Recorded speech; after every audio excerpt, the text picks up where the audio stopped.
भंडारा जिला सामान्य अस्पताल, जो आम लोगों को उपचार और स्वास्थ्य सेवाएं प्रदान करने वाला प्रमुख केंद्र माना जाता है, जहां इस समय चूहों ने आतंक मचा रखा है।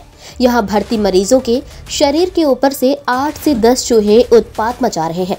जी हां, जिला अस्पताल में इलाज के दौरान मरीजों के सामग्री का नाश करते समय का वीडियो वायरल हो गया है और इस वीडियो को देखकर संबंधित विभाग मरीजों के स्वास्थ्य और जान के साथ खिलवाड़ करता नजर आ रहा है, जिससे संक्रमण की आशंका से इनकार नहीं किया जा सकता और ये घटना मरीजों के लिए चिंताजनक है।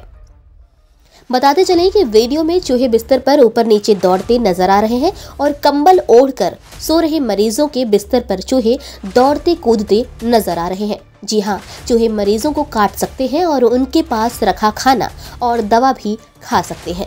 ये बहुत खतरनाक है, जिसके बाद अब जिला सर्जन ने मामले को सुलझाने का आश्वासन दिया है। महाराष्ट्र से संवाददाता जितेंद्र पटले की ये रिपोर्ट। आजूबाजूच्या परिसरामध्ये जे उरलेले अन्न आहे ते उरलेले अन्न नातेवाईक टाकत असतील तर आम्ही त्या ठिकाणी डस्टबिन ठेवलेले आहे, त्या डस्टबिनमध्ये टाकावे आणि ती डस्टबिन नगर परिषद मार्फत त्याचा विल्हेवाट लावल्या जाते। त्यानंतर आमच्याकडे दवाखान्यामध्ये जे कंडम माल आहे, जे निर्लेखन केलेलं आहे आणि त्याची प्रक्रिया आता ई ऑक्शनची प्रक्रिया एका हप्त्यामध्ये होईल। त्या ई ऑक्शनमध्ये ज्यांना टेंडर मिळेल ते तो व्यक्ती तो जो निर्लेखन केलेला माल आहे, साहित्य आणि सामुग्री आहे, ती त्याची उचल होईल आणि त्याच्या नुसार नंतर मग उंदराचा प्रादुर्भाव आहे, उंदराचा प्रादुर्भाव कमी होण्याची शक्यता आहे।